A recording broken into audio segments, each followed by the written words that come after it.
unmute myself. There we go. All right. Hello. This is Sahara Drac from StormLegacy.com, and you are watching Nexus Drafthouse, our 20th episode. 20. That's a lot. My co-host Ryan, Lord of Ascension Tower. Don't you think that's a lot? It's kind of a lot. That's a lot. It's a lot. It's a milestone. It's a milestone. It's no 25, but it's definitely 20. And yeah, that's 20% of 100. That's right. That's good. Tonight we have a very special guest with us. Someone I have co-cast with once. Like to do it more. He does a lot of Chair League.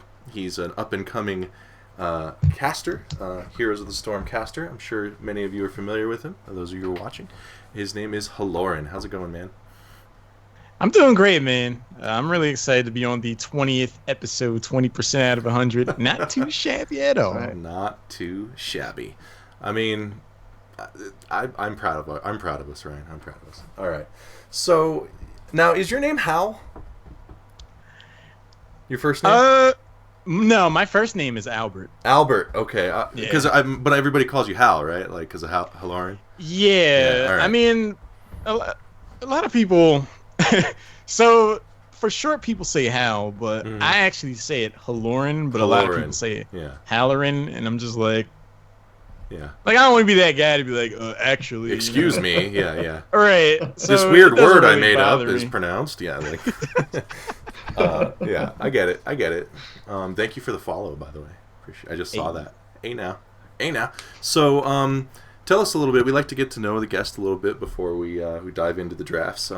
And for anyone who's watching for the first time, I don't know if Blizzard retweeted us tonight. I hope they did. Anyways, this show is all about drafting. We have had so many awesome guests. We just talk about draft analysis, basically, and the meta inherently, and go piece by piece through recent drafts that can help you when you're watching games and when you're playing in your own games. We want everyone to be better in the draft phase because it is crucial. In fact, in this current brutal meta, it might be the most crucial thing. It might have surpassed even gameplay. Since you're getting matched with people of similar skills, drafting is incredibly important.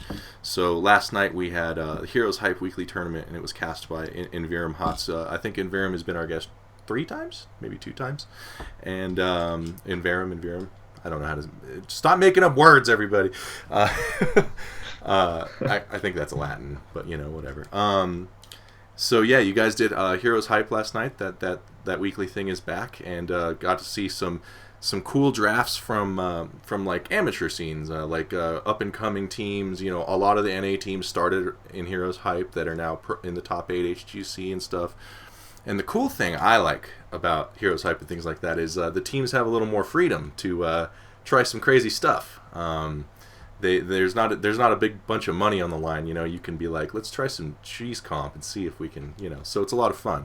Is that do you get that out of casting at this level of HOTS competition? Absolutely. I mean, there's a lot of uncertainty about how the open division of HGC is going to work for this year. That's undergone a really big format change. But one of the long-standing traditions of the amateur and pro-am scene for Heroes of the Storm has been Heroes Hype. So, on Wednesdays, a lot of teams will go in. They do scrims and stuff throughout the week, but that's like an exhibition level of let's go in and see if this works. Let's try these different compositions out. Maybe we're going to try different roles, different kinds of strategies. And it's kind of like a soft test for a higher level, right, or tournament qualifier types of things. So it's really cool to see that.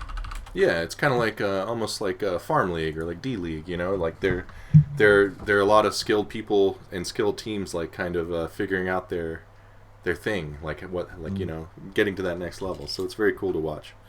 Apps is a really important part of the community, really, right? As a kind of a stepping stone, but both.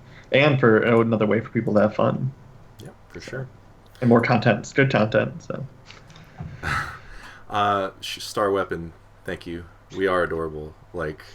So let me tell you a little story before we go on.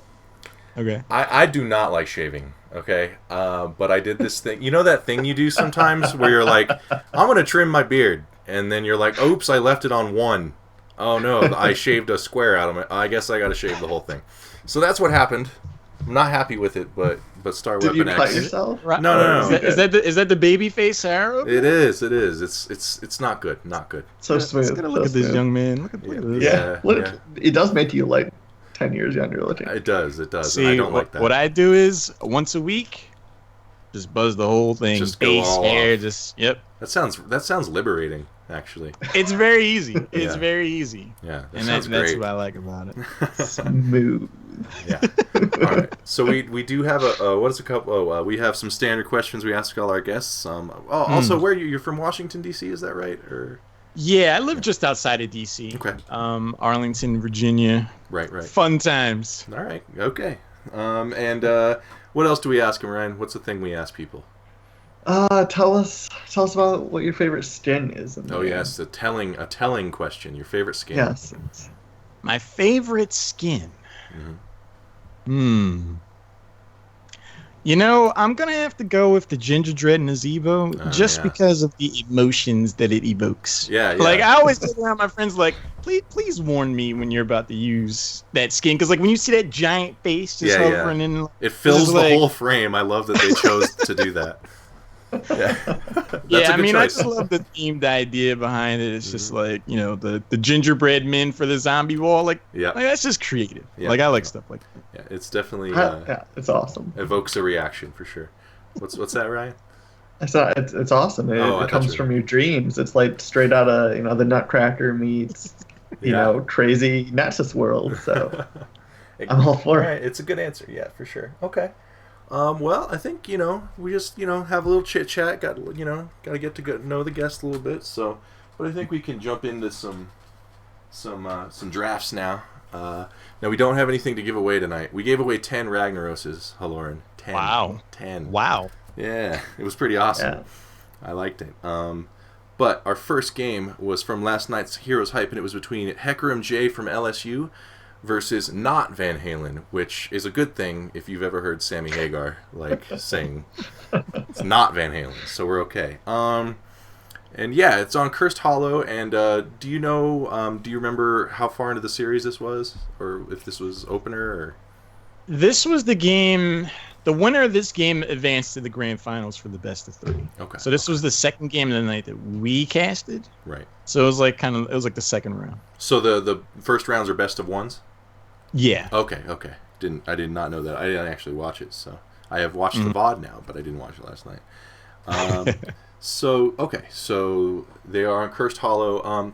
Now, watching, you have a lot of experience with semi-pro casting, which is awesome because we have a lot of pros come on here, and it's always cool to talk about pros because that's what everybody cares about. They're the big tournaments, but one thing we've wanted is different drafts perspectives, like Hero League experts and semi-pro casters and stuff. So, yeah, I'm excited to hear what kind of things do you see on Cursed Hollow, and what kind of things do you think work on Cursed Hollow? Well, when I got into casting, I also had competitive aspirations, and the team that I had put together, I was like the shot caller for. So going through that whole process really forced me to think about strategy, think about macro play, and things like that. And in my opinion, Cursed Hollow is probably the most tricky map to nail down because there's so many caveats and if X then do Y, but if then there's bosses. all these different aspects. Yeah, like in general in Heroes of the Storm, I always say there's 12 right answers. Right. It's just about committing to one of them. But on Cursed Hollow, there's 20. Right. So seeing that kind of macro play, I think that's a map where wave clear isn't as important because of the map objectives. So there's more emphasis on team fighting. Global heroes have a much larger presence, stuff like Falstad or really Haka. large map for sure. Yeah. So especially after the mount speed changes, movement is so important. lane presence, team fighting, globals. I think those are all very important. Yeah. Plus, there's the random aspect too, which is a little. Yeah. It is. I mean, it follows a pattern. Semi-random spawns. Semi-random. Now, one thing I think is really interesting about this map, which is kind of I think what you're saying is this is the closest thing Heroes of the Storm has to just a flat open battlefield, right?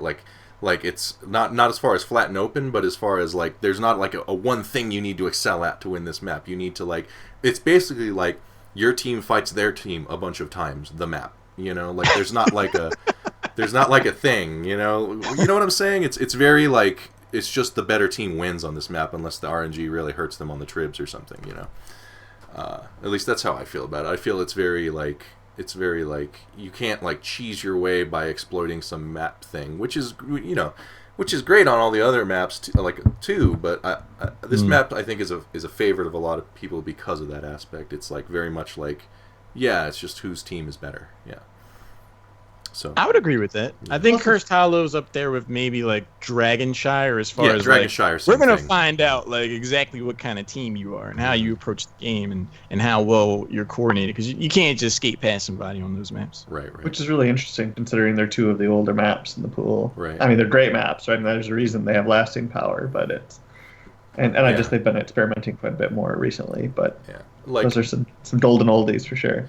Yeah, they're older maps, and like I don't want to use the word generic because it has a negative connotation, but the genericness of these maps kind of makes for very interesting strategic play because you really have to think on your toes on these maps. So yeah. And draft appropriately. And you have to draft his key on a map like this. Full circle. Full circle. That's why he's here. That's why he's here. He's got the brain, that guy. All right. Just gotta rein you in. Rein me in, man. So, corral me back into that pen, little doggy. All right. So the first ban from Hecker MJ from LSU, I'm just gonna call him Hecker MJ, is Ragnaros. Ragnaros, obviously a recent release, considered very powerful. Not too surprising. What do you think of this first ban? I think it's a very smart decision. Lava Wave can get you a ton of value on a map as large as Cursed Hollow. It's effectively like a free temporary curse. Like it just melts all the minions in the lane, so you can always have things stacked. There's a video Dreadnought put out a long time ago now. I guess like 6 months ago, and it was like one strategy is kind of stacking stacking your own minions. So if the enemy team doesn't go and like soak that experience, that's a lot of XP that goes out the window, and you can do some really interesting stuff on that front using Lava Wave. So I wouldn't want to deal with that. That's one way you can cheese Cursed Hollow. So I would just want to fight somebody straight up. So I understood that ban a lot. Yeah, he kind of takes the Cursed Hollow out of Cursed Hollow a little bit, right? Like because of that, and his during a curse, having Molten Core is definitely going to be a nice thing to have. Absolutely. Like, for sure. Oh, yeah. So, oh, yeah. All right. I mean, and so nice to use offensively if you can. I mean, you start to snowball, right? I mean, I think he benefits from kind of already being ahead as well. Right. Yeah. If there's any hero that's going to like really like all the minions having no hit points on either side, on offense or defense, it's going to be him. So, yeah. He's just going to push like crazy. Okay. The meta's changed a lot since the Ragnaros patch. So that's like a lot. I think it's good, but it's a little scary. So they do ban out Diablo, does not Van Halen. Diablo is a true Lord of Terror now. So tanky, such gank potential, mighty suplexes, like full on vertical suplexes from the top rope. Feels good. Like he's just awesome now. So, what do you think of the current Diablo play? Oh, I'm in love with it. Yeah. Diablo's my most played hero. Oh, there you go. I go full NBA Jam, man. Just shove everybody around, flip them over. You're an absolute terror. So that was another ban that I really understood. Specifically with regards to Cursed Hollow, it's really easy to land those stuns because there's so many walls that are nearby the tributes. Like, it's pretty much a free stun. So I wouldn't want to deal with that kind of engage either. Yeah, and especially with this narrow, times some of the tight corridors there. I mean, APOC gets serious value. Like, you hang out in the bush, it's like someone rotates down, you get shadow charges out of nowhere, and you're waiting to respawn. You're just like, feels bad. Now that he has that, tankiness, he's just such. I feel like he's the bully he was always meant to be. He's just such a bully. Like, stuff you in your locker, give you a swirly, and defeat your team every single time. Like, he's just so strong right now. Does he inspire terror? He does. Yeah. He terrorizes nerds. That's what a bully does. That's the whole thing of being a bully. Yeah. So I mean, that's him. Totally, and I love playing him too. I love the post-16 talent domination. I think it just changes the whole game. So, strong ban there. Now, here's a hero that we see a lot in the early rounds coming from Hecker and Jay. A lot of people prioritize Zarya very early, so they go ahead and first pick Zarya.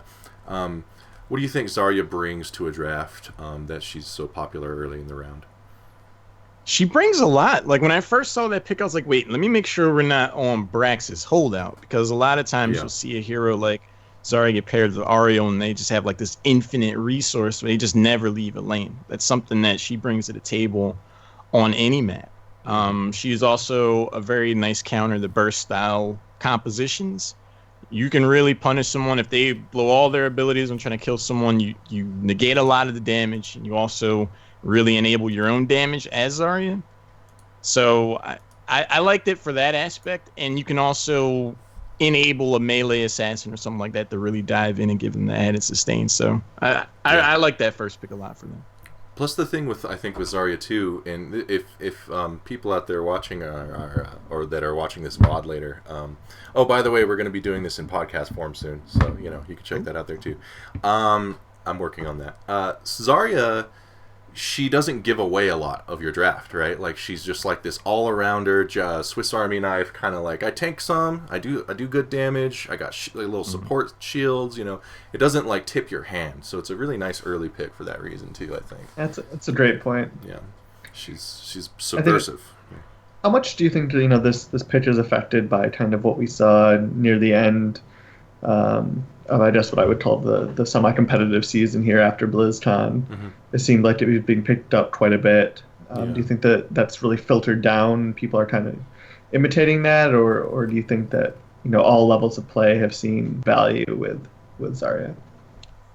I think it's a little bit of that, and it's also the way competitive heroes has always gone is that focus fire is much more emphasized in coordinated play where everybody's on voice comms. And I feel like for a long time, players probably wanted a hero like Zarya to have a response to that kind of burst damage. So when she came out, it was more that she was filling a hole that wasn't really, there wasn't really a solid option, especially for warriors that support other people. So she just kind of fit a hole that probably needed to be plugged. So right. I think it's part like, we see it at the pro levels, like, wow, Zarya is pretty neat. Mm-hmm. But there's also like, we've been looking for a hero that can respond to having our faces blown up. Yeah, she's definitely especially with all the auto attack damage that we see too, right? I mean, as you mentioned, focus is so important. So. Mm-hmm. Yeah, this actually brings me to a question I wanted to ask you. Do you think there are heroes that have a lot of potential that people just don't draft, besides Lily? Well, read my mind on that. Or you could say Lily, that's fine. If you want to explain why, that's totally cool. I would definitely advocate Lily, specifically in a secondary support category. I think one of the most underrated aspects for her, and I'm being completely, like, I know I meme a lot about, for Lily, sleeper OP, but I really feel that she is. In a secondary support capacity, she is super underrated as a solo laner. On a map like Blackheart's Bay, like, her self-sustain and ability to blind, if it's like a Thrall down there, you blind their damage, you sit there and just beat on them. She'll 1v1 anybody. Yeah. It's true. She's really tough to take down in a one-on-one situation. So she's always, I feel, a very easy pickup if heroes like Thrall or you're looking for a solo laner and other options have been taken. Like, she can do work there. I agree. That's fair. I think if you see a team that runs like Tychus, Zarya, like two auto attack focus heroes like Vala, Tychus, any of those pool, like, I think Lily should come into the conversation. Right, and we just got a new auto attacker hero, so that could be even more so if he ends up being someone who gets picked up a lot. So yeah, all right, that's I buy it. I buy what you're selling. I think I mean, I'm not going to play her, but like I will now be 5% less angry when someone picks Lily. Thank you. So you'll still be 100%. Yeah, usually I'm 105. Yeah.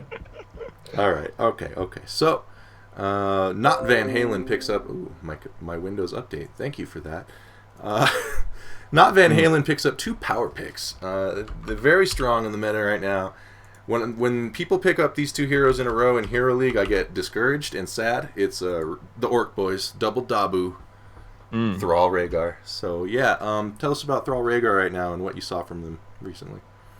I mean, it is extremely difficult to go wrong in a draft if you're able to come away with Thrall Rhaegar as your 1 and 2. I mean, they pretty much set the stage. Like, it's the gladiator arena. You jump in, you go for the team fight. Earthquake slows you down, forces you to commit to the fight unless you have a lot of mobility, and then Bloodlust gets popped. Yep. You're just in there. It's Bonesaw McGraw. You're got you for 3 minutes. You're going nowhere, freak show. You're going nowhere, right? That's right. That's right. Absolutely. Like, it is. We especially... Yeah. Go ahead. I was going to say, we just especially like to run them with Diablo. Pop APOC after that. Oh, yeah. You'd make a case for Lightning Breath at that point. Yeah. Sure. But with APOC, man, like, it's guaranteed 5-man APOC. You just press it when you see Earthquake. You're like, beep, beep, hard combo. There you go. Yeah, that's right. Easy mode. Yeah. So when you see those 2 heroes picked up and you're on the other side, it's just like, I know whenever we jump into a team fight, like, we just have to commit. Like, we either have to have the sustain to outlast Bloodlust and Earthquake, or we have to get so much burst in somehow that some main damage dealers is out of the equation because we're gonna be in there. Or you have Mighty Gust on your team, which I think we'll see a lot more Falstad now because of that. You know, he's the only thing really that can just be like, no, I say no to this arena, like, you know. But still an incredible combo, the 2 Orc for the Horde. 2 green boys, so that's what they go ahead and first and second pick on Not Van Halen. Now this is where Hecarim J's comp gets a little scandalous. They pick up Kharazim and Tassadar. So tell us a little bit about that.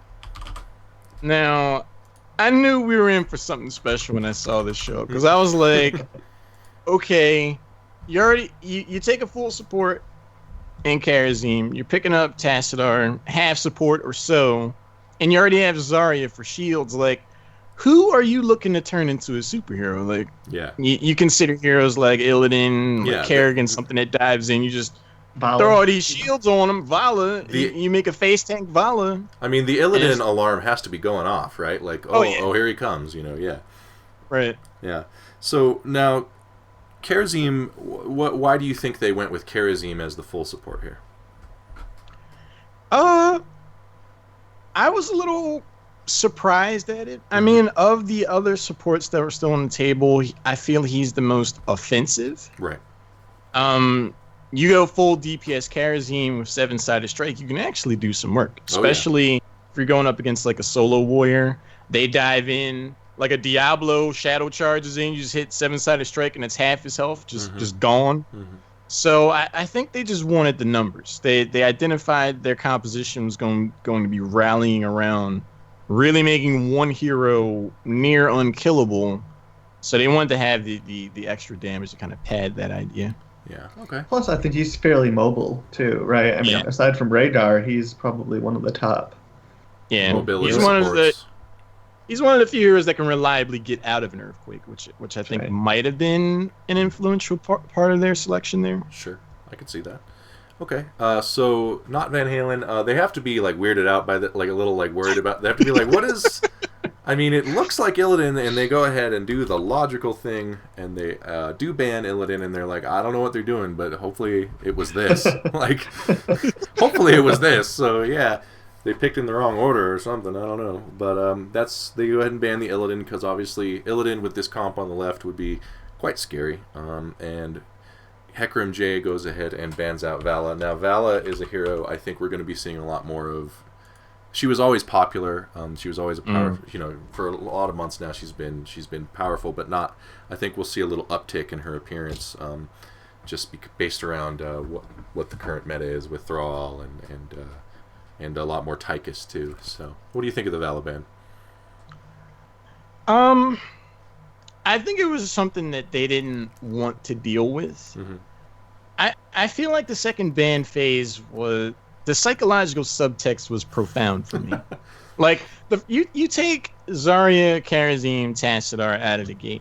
What that says to me is like I'm not worried about you getting heroes like Malfurion, ETC, things that you know. Other teams might be worried about or they would look to ban out themselves. We have a very specific plan in mind. And they're very overt about this. So, Not Van Halen sees this and they're like, this isn't how it's supposed to go.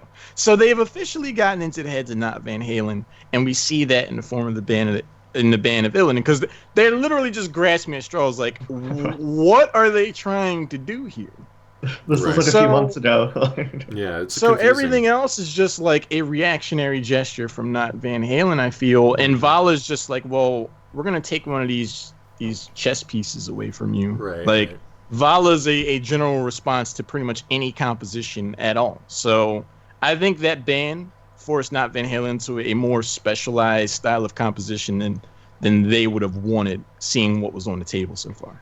It also really combos well with Bloodlust and Earthquake, right? I mean, that auto attack damage is just insane, especially when you can't escape from it.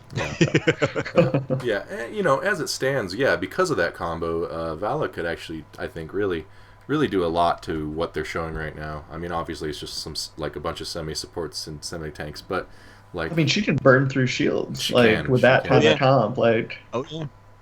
Now, honestly, I have not tested out shield shattering throw a lot, just because it's hard to test because you need people to like do this sort of comp to test it. But I would be thinking about shattering throw at this point. I'd be like, does Varian, like, should we shatter their shields? Because this is weirding me out, man. But they do ban the Vala, and then not Van Halen goes ahead and picks up Artanis and Tychus. Now, I was a little surprised to see Artanis, because you make a really good point. I was actually thinking that Varian might be a pretty solid choice here. Shield Breaker comes up at, what, 16? I believe it's 13. So it's some... 13? I think so. Well, 13 is the banners. Oh, yeah, you're right. It is 16. You're right. Not bad. I mean, it's something of a late-game investment, but when you see two heroes that, you know, their whole value are based around shields, you got to be thinking about ways to try to get around that. Right, right. Artanis can deal a lot of damage, but he's not necessarily the hero that I would immediately think would be like, well, I just need to shoot through these shields, so I'm going to go for Artanis. Yeah. And they haven't really seen the main damage to decide if Suppression Pulse is going to get them a lot of value. You know, Zarya can do a lot of work. But I felt like the Artanis pick, I love Artanis. Yeah, I think he's definitely in the meta. I felt like that was the frontline gamble choice. Like, they probably could have gone with something more solid. To me, it looks like at this point, so at this point as a drafter, as a shot caller or whatever, you're at a crossroads against this Hecarim J team. You're like, are we really going to try and out-predict this weird comp thing they're doing? Are we going to try to counter it, or should we just build our own team and do the best we can do? And I think right here, pretty standard. Right here, I think they're going, let's just build our good comp that we had planned and just see if we can do whatever weird crap they're doing to us, you know, like. But I think you made a great point with. I don't think that suppression pulse. Thank you. Suppression pulse isn't trying to get the value that they're looking for here. I mean, I think they're clearly looking that they're going to pick up some sort of auto attacker, but not a whole lot left. I mean, if I was on a side of not Van Halen in that moment for those two heroes, I would have gone with Tychus, because you're almost guaranteed to see another warrior when you see Zarya get picked up. I mean, that's just the standard. That's normally how it goes. I know you're seeing some pretty unusual things, but that's the safe bet. So Tychus, I get that in almost any situation. For a warrior, I would be looking to go double warrior myself, in part because you're in for a long fight.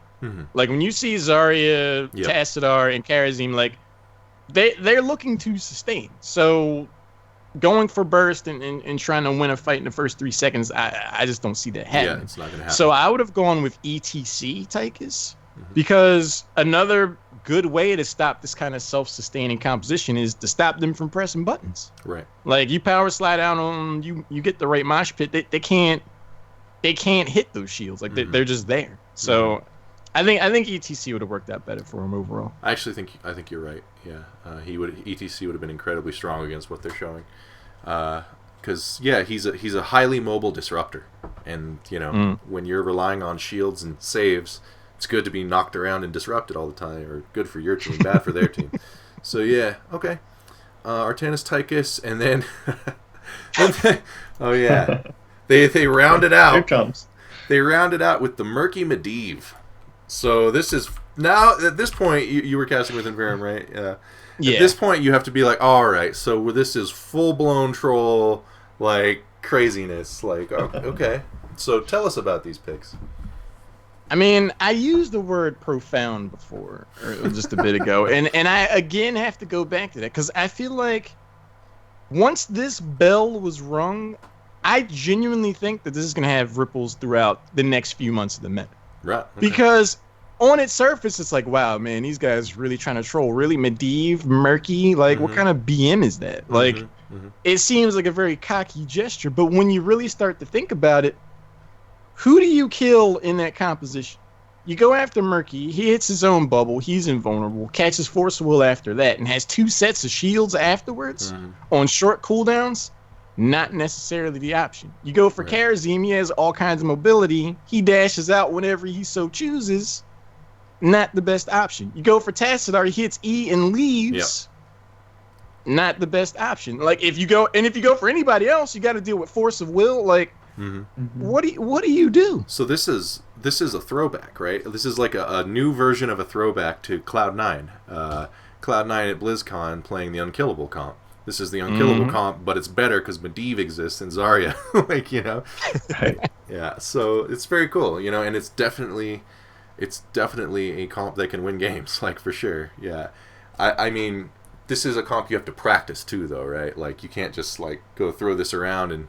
I mean, you maybe against like a quick match or something, but like it's not gonna work in our Hero League games, Danny. No, I don't want to do this. No. But I'm saying if you really want this to work against a seasoned team, you have to have practiced it a decent amount. You know, there's little things I think with this, like little. You have to time those shields right. You don't want to overlap things like that. You know. So yeah, very very interesting. So if you're sitting in not Van Halen's shoes, you're David Lee Roth in your tiger stripe tights. Jumping, doing acrobatics, you know, because clearly he's the shot caller. What do you do here with your last pick? You're like, so. I mean, you see this and you're just like, this is about to be a long 20 minutes, because I would be going like, well, who do we target here?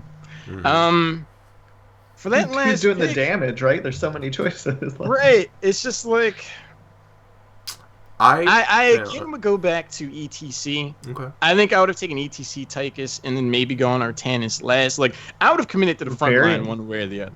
Varian. Yeah. Varian's a very strong choice as well. Like Colossus Smash can help you get through those shields. Shield Breaker at 16 can help you get through those shields. So another warrior. Yeah. Some kind of triage of Artanis, ETC, and Varian. To me, it seems like they were really expecting Harakim to get an auto attacker, and they were trying to shut it down and or pull that auto attacker out of position, right? Yeah. I mean, that seems like the logic behind Artanis, other than he's kind of currently in the meta, right? Yeah. Yeah. So. I think the most important, like the best band-aid you can draft here is something with a disruption. Maybe not necessarily stuns, but like actual hero movement. Like, so EDC is a good choice. You know, Diablo, obviously, if he was around, would be a good choice. I feel like just throwing heroes around and stopping their like one hero spells from getting cast can maybe cause the team to collapse, but it's a hard draft at this point, and they I think they just kind of fall back on the basics here. They're like, let's just kill them, I guess. So they picked Li Ming, and I don't think Li Ming is a good choice here, personally, for all the reasons we've listed. In the immediate moment, I saw potential in that pick. You see Murky, and it's like, well, if we kill Murky really quick, then we get a cooldown reset and really start to snowball things. But I think that's what their idea was, and that's even what I had commented on, like at the actual tournament last night. But I think that's a nearsighted observation, because it's like, yeah, you might be able to blow up Murky, but have you forgotten about this myriad of sustain behind him? Like, you gotta worry about more than just his bubble. Yeah, so if you throw all these abilities, you throw like Orb and Magic Missiles and everything into Murky, and then it all gets negated by either his own bubble or Force of Will, like, what have you done? If you're the shields for days here, like, and her Orb is slow. Let's face it, like, if you're drafting a hero to kill Murky, you already lost. Like, you don't want, your goal should not be kill Murky. Like, same. Yeah. Seems like you would have gone with Tracer anyway. Like, right. I don't know. Right, like, so yeah, that's I mean, that definitely I think Not Van Halen definitely got surprised But yeah, Snagina NS5 has a point there, and I think it's one you made as well. ETC would be a good pick here. They do have the Interrupt of Leyline Seal. Other than that, though, Mosh Pit is going to get a lot of value. And then if you get one good mosh off, you win this game pretty much. Like especially if it's like after 13 and you have time to push. So I think ETC would have been nice there. Yeah, I think that's. I have what's up? Does Expulsion Zone interrupt Mosh Pit? Yes, actually it does. You're right, and so does Graviton Surge. So both heralds do. Anything that moves a hero, you know. Either way, I don't know about the Li Ming pick was.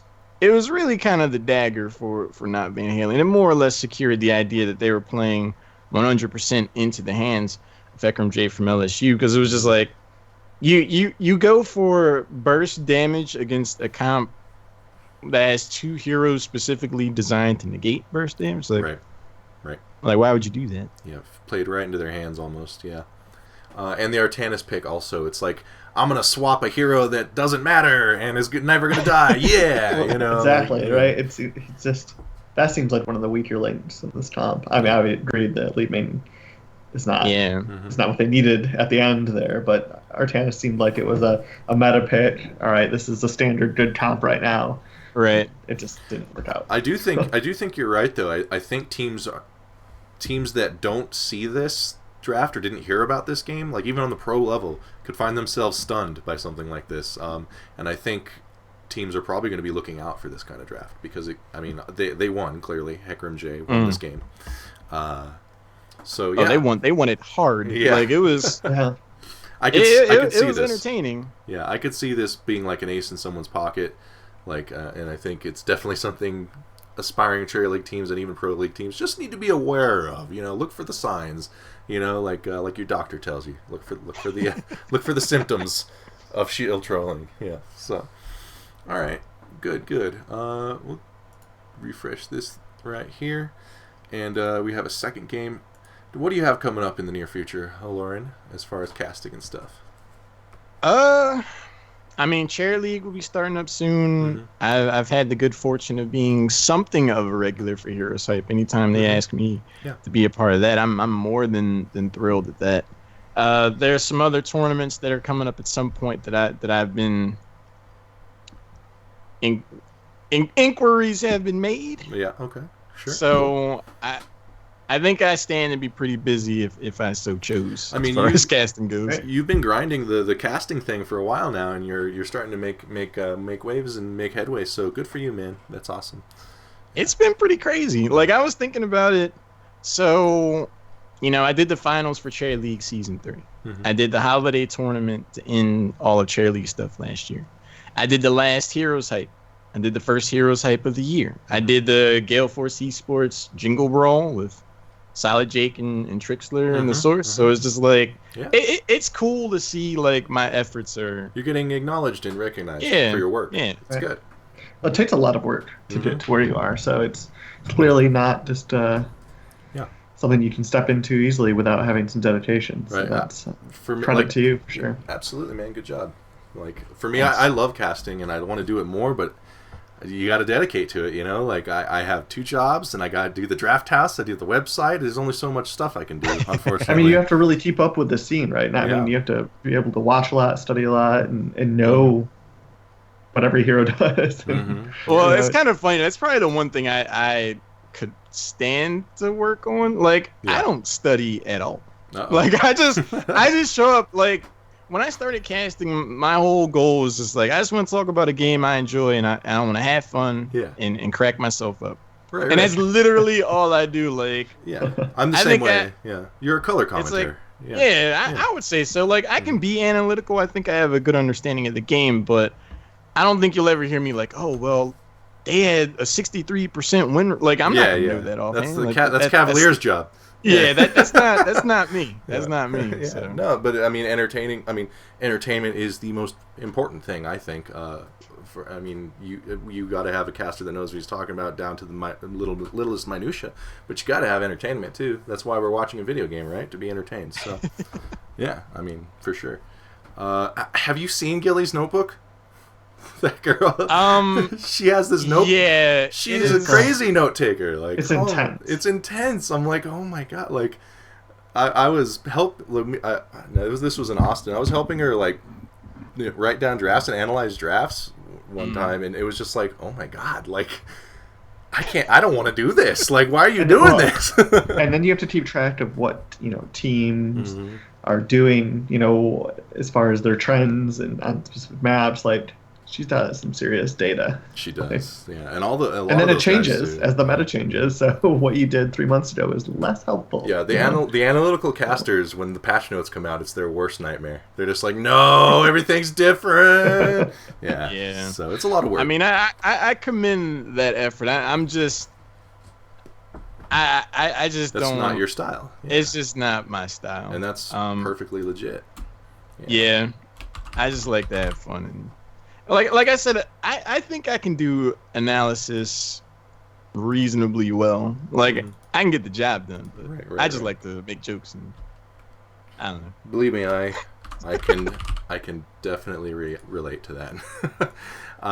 Okay, so we'll go on to our second game now that you handpicked by Halorin from his garden of drafts. It is what are these teams named? ep.20. Pretty well-known player in the scene. ep.20 versus Tailwind, and they are on Tomb of the Spider Queen. So obviously, Tomb of the Spider Queen, a very different animal from Cursed Hollow. What sort of things do you see on this map and think are important on this map? I think this is a map where wave clear is important. So you start to see heroes like Zul, Asmodan for the longest time. You run the Asmodan comp on Tomb of the Spider Queen. That's for good reason, because you're focusing on rotating between short lanes and clearing them out, and that's kind of Asmodan's bag. So I think that's really important, as well as gank and early kill potential. Right. If you can slow down the rotation of the enemy team between like levels 1 through 7, and you can get the heroics first, the game might be over at that point. So very short distances between the lanes. Yeah. So ganking is a big thing here. Rotations. Wave clear is good. Wave clear, of course. Yeah. I mean, and those are some of the concerns right now with Zul'jin, right? Is lack of wave clear and lack of mobility for both of those reasons. So, yeah. Tomb of the Spider Queen, ep.20. Who had first? ep.20 had first, and they do a ban that I'm all for, because this is who I ban first in Hero League. They ban Thrall. Thrall's everything. All the good potential of Thrall is just amplified on this map, right? Like, would you agree? Oh, absolutely. I mean, in a lot of ways, I would say this is probably his best map. Maybe Infernal Shrines these days, because of what value you're almost guaranteed to get out of Earthquake. Right. But the idea of having a strong solo laner that can do a lot of damage to whoever he's laning up against, and they're also able to rotate up to the mid lane out of nowhere, like in a few seconds, and throw their weight around up there, like, that's scary. So I get that. I get the ban there. Yep, for sure. Yeah, I mean, an Earthquake has significant value on a small map. Yes. Right? So. Yeah, and it's good. It's just he's just so strong right now. He's so hot right now. That Thrall, that Thrall guy with his bead necklace.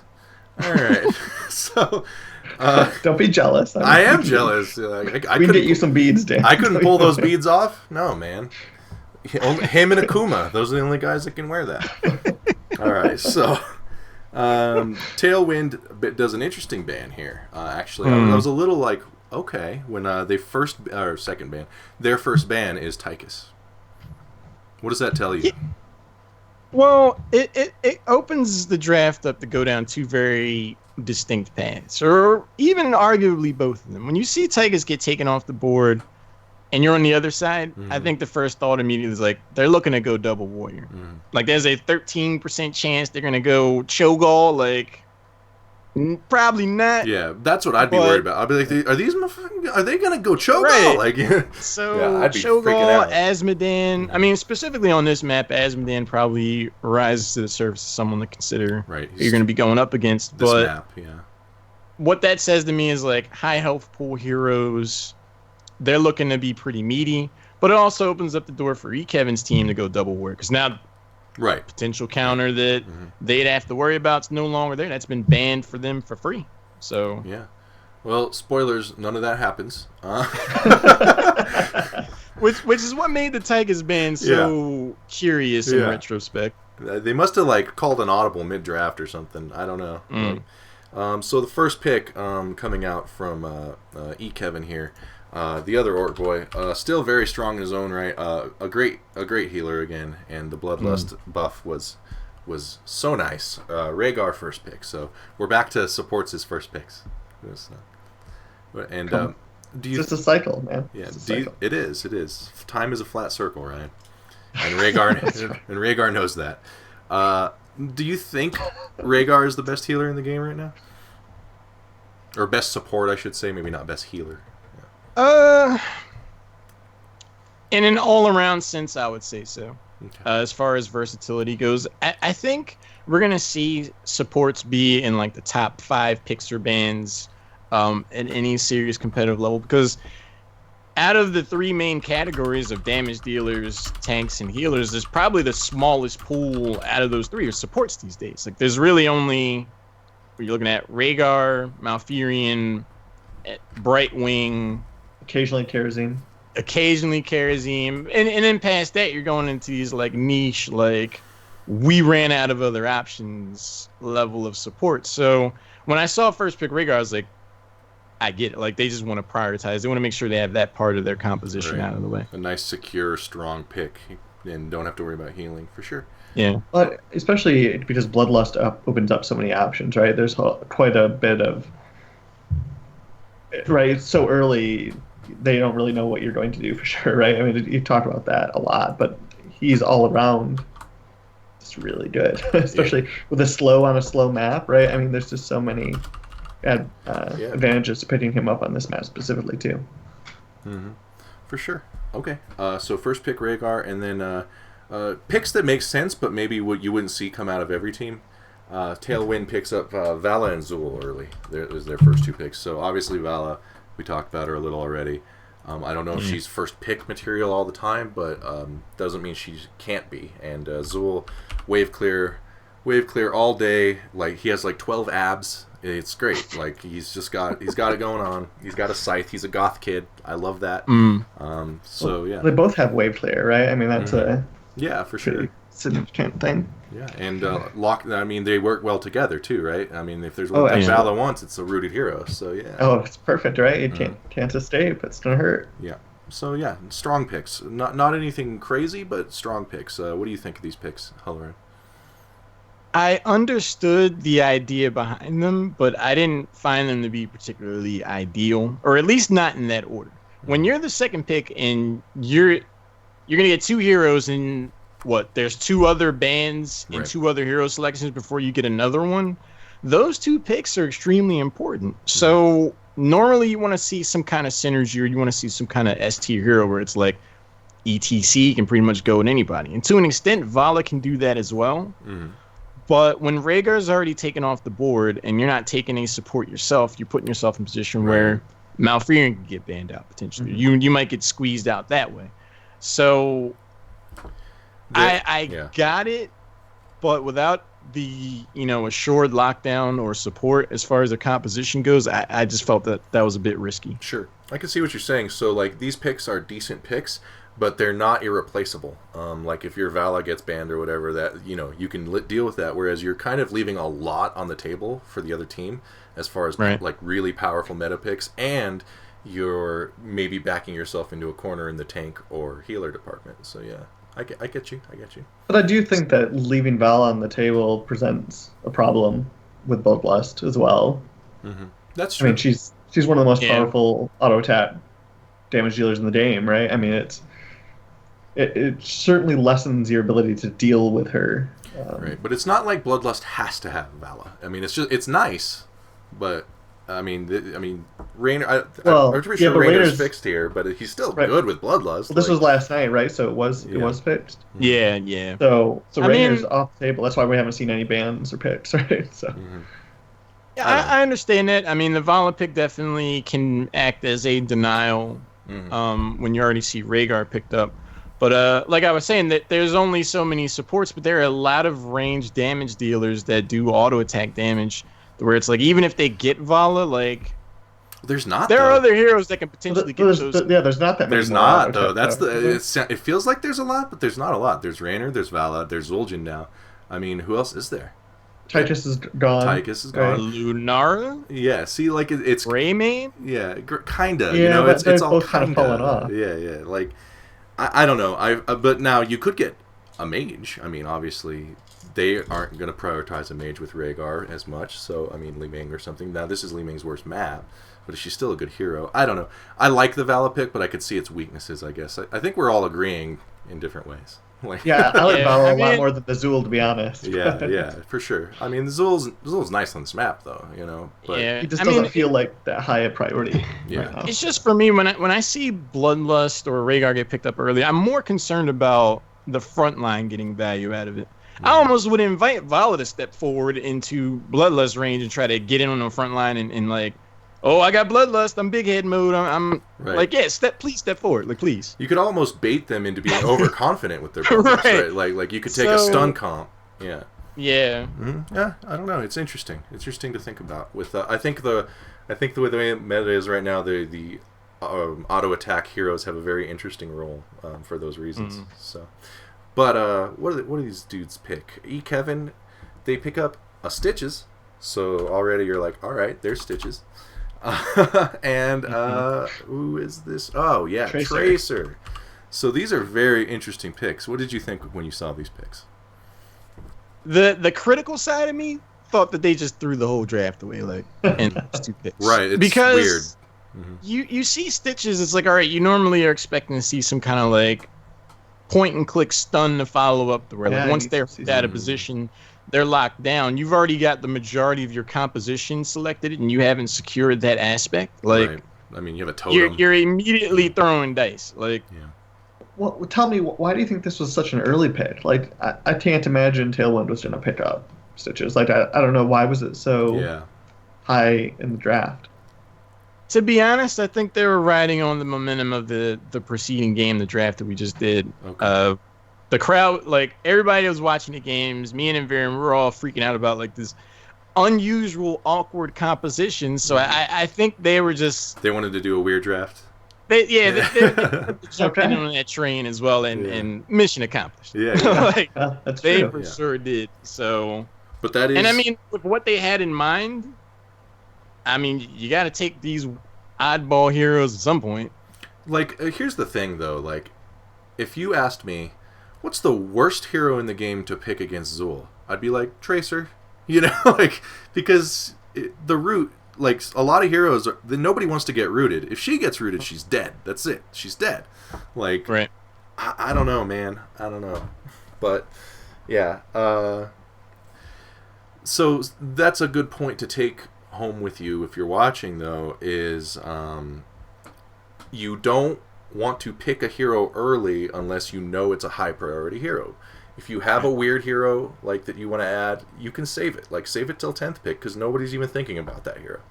Yeah, so but I feel that way about Tracer here too, right? I'm talking about both of them. Yeah. Okay, yeah. For sure. So that's definitely something to keep in mind. Like if you're playing with your friends and stuff, pick the weird heroes last. Yeah, there's no way Tailwind's picking up either of these heroes, right? And there's other. Yeah, I mean the other element of it, and again, I can't speak for these guys. You see Stitches Tracer get picked up. You're not worried about your opponent at that point. Right. Like, that's a fair point. You're in a competitive tournament where everybody's in voice comms and it's two teams going at each other, and you go Stitches Tracer. Yeah, it's just like it's ballsy. That has no regard to the meta, so it's just like, we're just gonna beat you. It's not intimidating, for sure. It's it's like, okay, yeah. So unless these guys have practiced this like gods and they have some crazy thing, it's not going to be a problem, yeah. So, but we're in the second ban phase, and something you almost never see. You either see this dude picked or banned. It's Ragnaros with the second round ban. You don't see that often. I'm really surprised at this, actually, because such a good wave clear, you know, on a map that is necessary and so small, so wave, you can get a lot of value, plus Molten Core, right? Huge range on this map. I would play Ragnaros on this map, yes, for sure. I mean, it seems way better than the Stitches Tracer, so I don't know. What do you think, Halorin? I mean, I understand why you banned Ragnaros. I think this is one of his stronger maps. Easily top 3. Mm-hmm. I think an aspect that people tend to forget about Ragnaros is once he knocks down one of your forts or keeps, you really have to back up. It's a vulnerability. Because once he jumps on that, like his range, if he knocks down your fort, he's hitting your keep wall like easily. Yep. If he gets on your keep, you can be on the other side of your core, wondering why a fifth of your health is going away. Like, so there's just a lot of aspects. I wouldn't want to get hooked by Stitches back onto a fort that was taken over by Ragnaros. Right. Why do you think that either of them didn't pick him up earlier? Well, I think Kevin just wanted to run some oddball comp without much regard to what they weren't playing the map. Right. They were just. It felt pretty YOLO. I mean, it's very clear they're not playing the map because look at the wave clear on their side. It's practically non-existent. So. Right. Yeah. And for Tailwind, it was like they already picked up. I'd imagine they had a conversation where it was like we either take Ragnaros or Zul, and I guess player pool might have been a factor. It's like, well, we're just gonna go Zul. A lot of just on factors we don't have a lot of insight to. Yeah. Right. I mean, what if they just don't play like they don't aren't good with Zul, or I mean with Ragnaros? Right. You know? That happens a lot in Hero League. It's like, oh my God, they left Ragnaros open, and someone takes Ragnaros, and then they remember, oh right, I've played like 3 games with this guy, and I suck with him. So yeah. Play what you're good at over what's in the meta. That's how I feel about it. Yeah, I mean. But I would encourage you to learn to play what's in the meta as well. You know, if you can't play current good heroes, you should learn to play good current heroes. Unless you just want to play for fun, but fun. Who cares about that? It's about winning. So okay, ban Ragnaros. And at this point, at this point you had to be like, all right, these guys just aren't even. They don't even care because they banned Nova. Like, if you could B-step in a draft, you would ban Nova. Yeah. Like, there's just no... Yeah. It's just no reason. We showed up drunk. We don't care. Here you go. Here's our draft. You know, like... Like, the only way I could theoretically spin this is, like, you don't want to ban out one of the OP heroes because you want to preserve them for yourself. Mm-hmm. But when you've taken Stitch's Tracer, you're not worried about prioritized heroes. Yeah. Right. Like, so it read like a slap in the face, to be honest. I mean, there's so many good heroes left for every role, right? Like, I don't know. Yeah. Like, if I'm on the side of Tailwind, I'm like, the audacity. Yeah, these guys, who do they think they are? Yeah. Yeah. I mean, it seems like Melf would just be like an easy one, right? Because they already have more roots. I mean, like, great healer. I don't. Clearly, they just either thought they were going to steamroll them, or they already thought they were going to lose. They could have banned ETC. Like, there are so many different things they could have done to hamstring Tailwind's composition. And Tailwind put themselves in that position because they didn't lock down a top tier support or a top tier front line. So it just felt like it was just a slap. That's how it came across. If I was on Kevin's team, I'd be reporting my teammates. I'd be like, my teammates banned Nova in a tournament. Blizzard, please. So yeah, okay. ETC Jaina gets picked up on the side of Tailwind here, and obviously. Very strong picks. Jaina. This is one of Jaina's better maps for the wave clear reasons. I mean, not that she has the best wave clear ever, but she's solid, you know. It costs her a lot of mana and cooldowns, but she can definitely do it. What do you think of these? Oops, I'm highlighting Nazebo. What do you think of these picks here? At this moment, Sarah, I was like, GG. Like, yeah. Tailwind, the support is immaterial at this point. Like, Power Slide, Ring of Frost, Blizzard, and you already have, and that's not even considering Zul and what Vala can do. Like, right. You catch somebody out of position, they go away. Yeah. Like, even if Kevin goes double support. So I was just like, well, lockdown and delete. That Nova ban might come back to bite you guys. Yeah, for sure. Well, yeah, I mean, half this map, right? Half is wave clear and the other half's rotation. So right now they're winning at both. Right. In a big way. Yeah. All right, so last two picks from E. Kevin is going to be the Artanis Nazebo. Thoughts? It was at this point I didn't have any thoughts because it was just like my brain blue screened. I had the reboot. I was just like, what? Yeah. Like, there's just no. I feel like I didn't get it, man. I feel like they maybe just hadn't been practicing, and they were just like, we aren't ready. Let's just screw around. But I'd like to thank Team E. Kevin for giving Nexus Drafthouse their first Clown Fiesta draft. I appreciate that. We've never had a completely just bad draft. So, this is an example of a bad draft. So that's good. It's good to look at that, actually. Like, not everybody knows what a bad draft looks like. Yeah, don't do this in Hero League. It was one for the ages. I can say that. The uncastable draft. Yes, that's correct, Strophos. So, it doesn't really matter what Tailwind picks here, but they do pick Malfurion because they care about winning the video game. And, I don't think there's a lot to be said about Malfurion here. It's just like, yeah, he's a very good healer, and he has roots. It's great. Like, he can take Moonburn. It's cool. Do you have anything to add about Malfurion, or...? I actually thought Malfurion was something of a weak choice. Really? Okay. Like, Malfurion's, he's super strong as a support in general, but when you're looking at the damage that E. Kevin does have, it's like poison, damage over time. Malfurion has no burst healing to speak of, so at most he's neutralizing just Nazebo's damage, and then Tracer melts him down, or one way or the other. So I actually think like a Karazim or something would have been there. You're not looking at stuns, so you don't need cleanse. Right. Maybe even Ariel. You got Jaina and Valo on your team. Yeah. Ariel, I think Ariel might have gotten some more value there. Yeah, so, see, now to me personally, I take the opposite view on their damage is slow, right? They have poison damage, they have tracer bullets. That's when healing over time is at its best, I think. Like, you don't have to worry. You don't need burst heals because they're not doing burst damage. I get that. I understand that. But you look at Tracer, Nazebo, and Artanis on one person, Malfurion alone is not going to be able to do anything about that. Well, yeah. Okay. Sure. Well, I think the plan's not to let that happen, right? I mean, you got two heroes with roots. Malf can innervate, right? If you take the Loon's Drace, he's got some distance. He doesn't need to get in the middle of things. Now, this Snag in chat has a good point, though. She does have two... now, Ariel does have two nice hope generators on that team. All right. Yeah. Jaina, Zul, actually 2.5. Vala can do it, too. Or Zul can do it, too, I mean.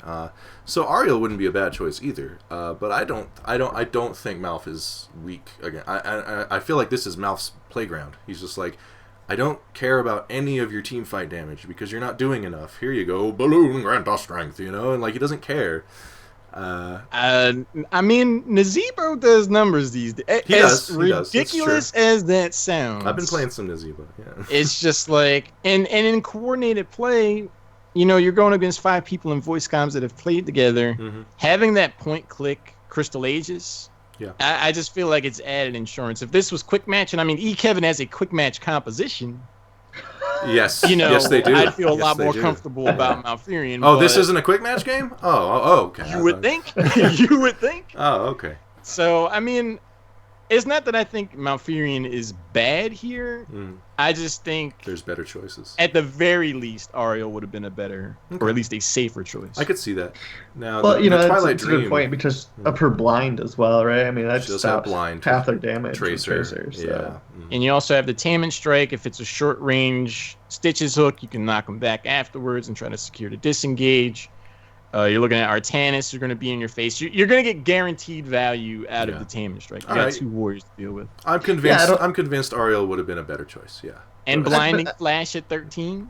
Yeah, but Mel's still good. I keep going back to the roots, right? On this map, roots are so good. If they can't get near you, it doesn't matter. All your points about Ariel are correct. However, there's this spell in the game called Twilight Dream, and that spell is so good. Like, I don't know, man. Like Tracer's just like, I guess I die. Like, oops, especially with the Zul. Oh my god, yeah, it's just gross. So tell us, who won this game? Kevin by a landslide. Oh, so tell us about that. So when we were loading in the game, I was like, Invarium, the only way this works is if this team has the technical ability, like, of the gods. Like, they've got to be BlizzCon 2017 levels of play, and within a minute, they had 2 takedowns. Like, it was obscene. Okay. If you have not seen this VOD, yeah, you guys watch. You should. I'll link it for you, actually. Please go watch this game. It was the most insane thing I've ever seen. No hyperbole. Like, you look at Tailwind's composition, and you're like, well, I can just go away. Like, I can go hop in the shower and come back 25 minutes later and see the next game, because it's over. It's obvious over. Right. And what happened was just... can't describe it. So Kevin just... And do you think it's because they are just so much more mechanically skilled? Well, I mean, to an extent, yes. But Tailwind, they're no slouches. Like, they had some, like, Mookie fans, Mr. J. Pickles. Like, they didn't have new players. Right. Like, so to style on a team like that is the caliber of Tailwind. Yeah. You got some good players. Yeah. So this is your draft. This is an example of losing a draft and winning the game anyways, because they lost this draft. I'd be very hard pressed to hear an argument where the Kevin's draft is better in any way. I think that's a really good point, right? Is that with the show we focus a lot about drafting, and that Kevin's is not a traditionally good draft, as we've talked about for 19 other episodes, but it's good play to make up for a lot of it, in getting in somebody's head to make up for a lot of it, right? I mean, there's more than just the draft. Right. And that's why I loved that you picked this game. When I saw the VOD, when I saw the draft, I was like, okay, right? Why did he pick this? And then I watched the VOD, and I was like, now that's interesting. Like, so yeah. I mean, this game solidified 3 concepts for me. One is an echo of the last draft, where it's like the meta. There are a lot of unearthed gems in the meta that just on paper doesn't look like they make any kind of sense. The second one being, play what you're good at. Like, this composition just it shouldn't work. Like, we all know the importance of drafts, and it is a very easy assumption to make the Tailwind's going to walk away with this game like half asleep. Yeah. But the technical play, it's a thing. Yeah.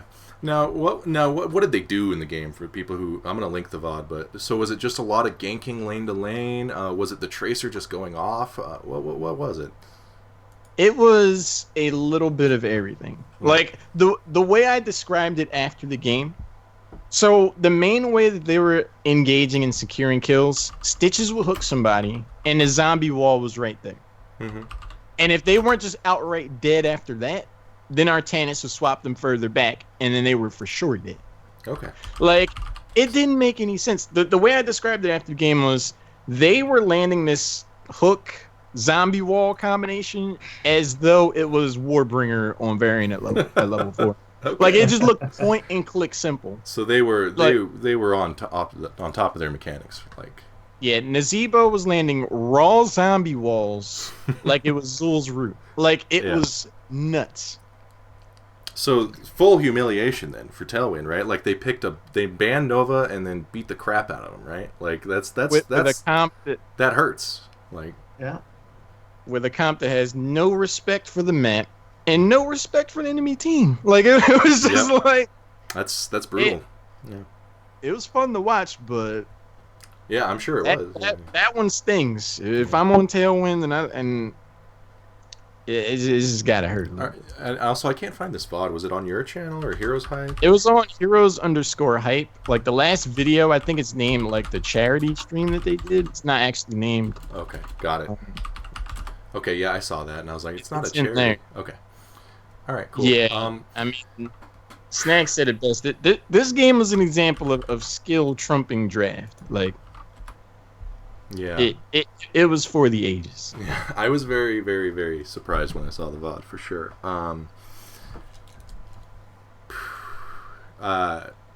Like, I don't know what lessons to take from this. Exactly. I don't know what lessons to take Champ from the this. game. Champ the game. Champ the game, for sure. Like, what do you think there's... Obviously, the Ariel may have been a better choice. But I still don't... I mean, obviously, that wouldn't have made enough of a difference, most likely. Do you think there's something else they could have done draft-wise to maybe have beaten Kevin's comp with the way they played?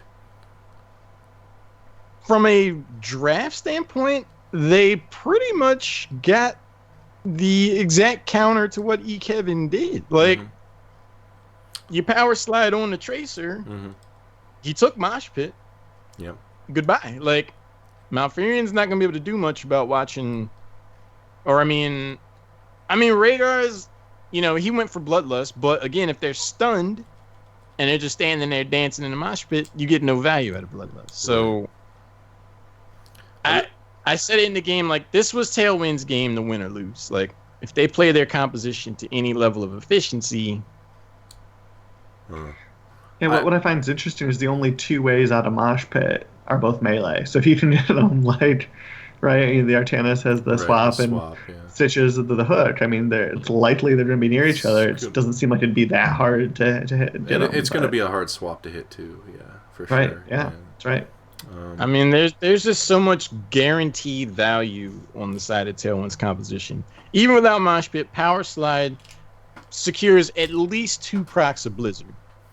At least secures Vala's Q and W. At least secures a route from Zul, which will secure the rest of the damage. Like, somebody should be going home a lot. Yeah. It just didn't happen. Now, maybe Kevin, it's all a mind game. And, like, they take the game very seriously. And they're like, we're going to lull these guys with our stupid comp that we've practiced. And they're going to, like, they're going to feel comfortable. And then we have this crazy comp we do, and it's going to smash them. And it did. Just a theory. I mean, it's just a game. Anybody that has any interest in competitive Heroes of the Storm at any level, that's a game you need to watch. Yeah. Because I'll link it again. There you go. Just nothing about it made sense. Nothing about it made sense. But then you're looking at it, and Kevin's team is making it look like it was easy. Like, it was just... Awesome. Can't say enough good things about that game. That's awesome. Yeah, and right, this is why we love Heroes of the Storm, though, right? It's because there's not just, like, the God comp. Like, there's definitely, like, untraditional, non-meta things. Everything in this game is good. There's just different levels of good. Like, there's nothing... Based on... What? As I say, based on a bunch of other things, right? Right. There's so hero many pools. There's 12 answers, right? Like. Yeah, I mean, there's so many different things that come into play, right? I mean, there's psychology. I mean, that's the best part about a competitive sport, right? I mean, it's just not one thing that does it. Right. Right. Which is why I gravitated toward this game so heavily in the first place. Is it's like there's so many right answers, right? You know, and there's so few wrong ones as long as you do it right. You know, as long as you do it well. You can win with anything, you know. That being said, drafting is still very crucial. We don't want to put out the notion that you can win with anything all the time, but it's kind of like StarCraft in that way, like which to me is the beautiful game, the greatest game ever made, StarCraft. You can cheese someone and it's a legit strategy, but you can't cheese someone every game, and there's always different answers to problems in games like. Well, in Blizzard games, you know, and that comes from the simplicity of design that they start with, I think, on the base. So, thank you for those games, Halorin. That was enlightening. That's great. Yes. Good episode. So we'll have the VOD up on YouTube tomorrow. Like I said, I'm working on getting SoundCloud stuff for all our episodes going. What else? Halorin, you can follow him at @Halorin_, and he casts... It's _Halorin. Oh my gosh. That production value. A++ here at _Halorin. Yeah. Dude. Why'd you break my heart like that by typing your name that way? I mean, underscore Halorin. There you go. yes. Now it's correct. So underscore Halorin, give him a follow. He does the Chair League and he does the Heroes Hype, and he's going to be doing a lot more in the near future from what it sounds like. So yeah, great episode, and I'm glad you came by, man. Thank you.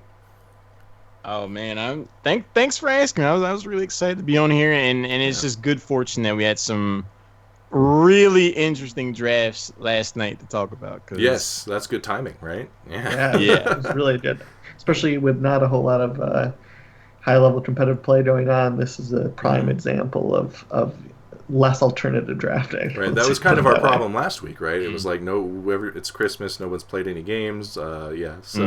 But yeah, this was really well timed to see some zany drafts, and zany drafts we did. I think do we play games, Ryan, or do I? Sure, let's do it. So I think we're going to play some Heroes. So you guys can stick around if you'd like. Play a couple games. And Halorin, thank you again, man. Yes, sure. It was an absolute pleasure. Thanks for coming on. Yeah, and we'd love to see you again, and good luck in the near future and the far future. Good luck with your casting, and thanks. I hope that goes far this next year. New year, new goals, right? Mm-hmm. Hey. New Halorin. Or the same Halorin, just with doing more stuff. Yeah, doing new stuff. That's right. Yeah. All right, cool. And if you have some free time, make sure you give Danny some shaving tips, please. Wow. Shaving's hard, man. It's hard. One level. Okay. Thanks, Ryan. Yeah, no problem. This has been Nexus Drafthouse. Please give us a follow. Storm Legacy Team on Twitter. Again, episode 20. Episode 20. And we'll see you guys next week. Bye. Bye.